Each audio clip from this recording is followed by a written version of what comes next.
Welcome to Sissygram Spicy Story channel. If you like my voice, then hit the like button and do subscribe our channel for regular updates. Today I come up with whole new content of story. So, now let's start the story. When I was a child, my sister would often dress me in her clothes and we'd play together for hours. She was just 1.5 years older than me, but she loved turning me into her sister for our little pretend games.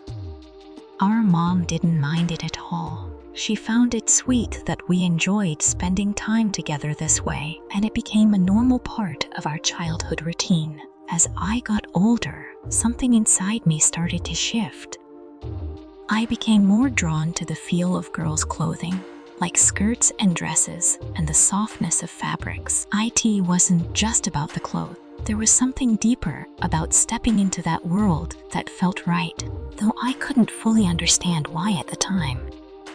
As time passed, my sister grew more independent and began spending more time with her friends, leaving me to figure out my feelings on my own. But my desire to dress as a girl didn't fade. In fact, it only grew stronger, like a quiet voice I could ignore no matter how hard I tried. It was something I had to reconcile with. It wasn't going away. As my curiosity grew, I started sneaking into my sister's room when no one was around. The thrill of slipping into her clothes, anything I could find, was irresistible. I would stand in front of the mirror, adjusting the outfits and, for a few precious moments, feel like I was living someone else's life. But it wasn't enough. Soon, I began taking some of her older clothes and bringing them back to my room, where I would transform and enjoy the freedom that came with cross-dressing. It was a private joy, but one that felt incredibly fulfilling. The more I explored, the deeper my desire grew. I didn't just want to wear clothes, I wanted the whole experience. I longed to wear bras, panties, wigs, makeup, and shoes. Everything that felt distinctly feminine. One day, I couldn't resist any longer. I snuck into my sister's room again and took one of her old bras and panties. When I slipped them on for the first time, the feeling was indescribable. It was as if I had unlocked a new part of myself. I didn't just feel feminine, I felt beautiful, empowered in a way I'd never experienced before. The rush was unlike anything else, and I knew then that this side of me was here to stay.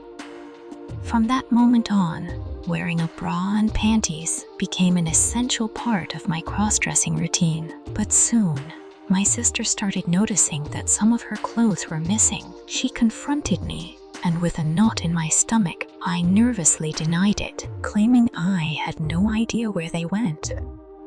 But deep down, I knew the truth. After that, things changed. My sister became more cautious, locking her door whenever she left the house. The thrill of wearing her cute outfits was suddenly out of reach, and I felt like I'd lost a part of myself. But I wasn't ready to give up on my newfound identity, so I turned to the internet. I discovered a whole world of clothes, makeup, and accessories online, and it was like a door to a new world had opened. I spent hours browsing, imagining how I would look in each piece, building my own wardrobe that reflected who I was. It was exhilarating. After much anticipation, I finally placed my first order: blonde hair wig, a white dress, nude pantyhose, and black pumps. I made sure the delivery arrived when my parents and sister were out, so I could have complete privacy. For days, I couldn't focus on anything but the excitement of what was about to arrive.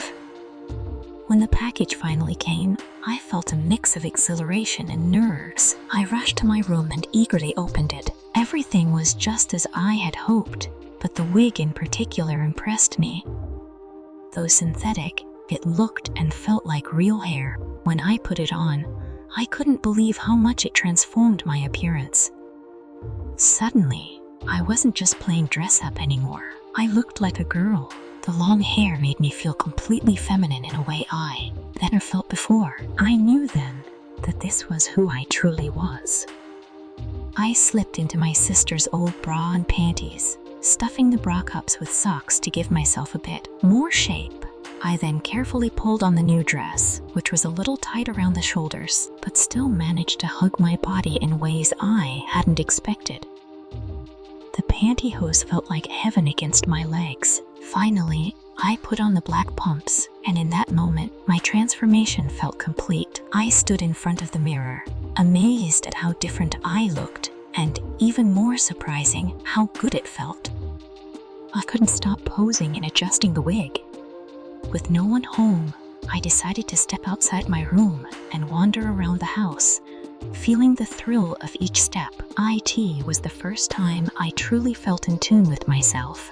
As time passed, I began dressing up more often at home, experimenting with different outfits and accessories I had bought online. My transformations became smoother, and I grew more confident in my feminine persona. I even learned how to apply makeup more skillfully and improved my walking in heels. One afternoon, when my parents were away and my sister was out with her friends, I saw the perfect opportunity to dress up again. I pulled out a pink floral dress, black pantyhose, and my favorite black pumps. I completed the look with my blonde wig and spent a few minutes perfecting my makeup.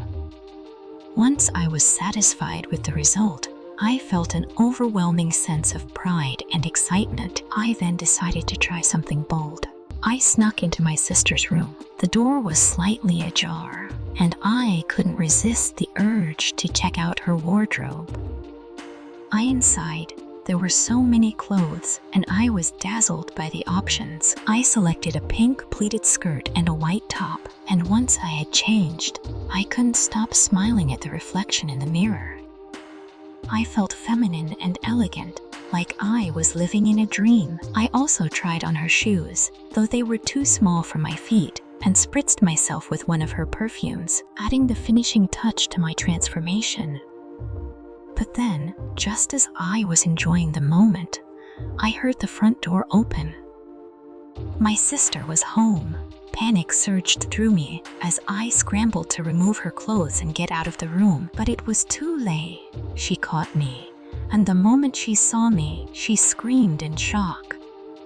I froze in fear and embarrassment, unsure of what to say. She was furious and began taking photos of me, threatening to show them to our mom. My heart sank as I begged her not to take pictures, but she was determined to show our parents. Eventually, I found the courage to explain myself. I told her that I had been dressing as a girl for a while, ever since we were kids when she used to dress me up. I didn't fully understand it back then, but now I knew that I felt more comfortable this way. She listened carefully, and after a long silence, she asked me if I was gay. I quickly assured her that I wasn't, that it wasn't about being attracted to men. It was about how I felt when I dressed as a girl. To my surprise, she was understanding. She didn't judge me, and after a conversation, she agreed not to tell our parents. However, she asked me never to sneak into her room again. I promised her I wouldn't. We even talked more about my cross-dressing, and I was amazed by how supportive and curious she was. She asked me if I had been wearing her clothes secretly, and I assured her that I hadn't, that I had bought my own clothes online. She then surprised me by saying I looked cute as a girl and told me I could keep the clothes I was wearing. From that moment on, our relationship changed. My sister was incredibly supportive, even helping me shop for clothes that made me feel more confident. Over the next few years, I began to come to terms with my feelings and decided to be open with my parents. They were surprisingly understanding, which brought me an immense sense of relief. Although I didn't dress in front of them, I felt like I had taken an important step toward living authentically.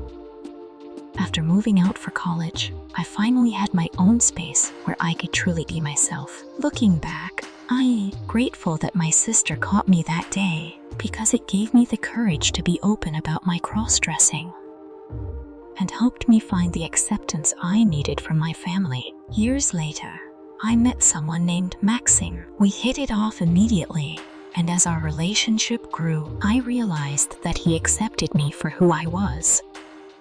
One evening, as we stood by the water, watching the sunset, Maxim told me that he was glad I trusted him enough to be myself around him. For the first time in my life, I felt truly seen and loved for who I was.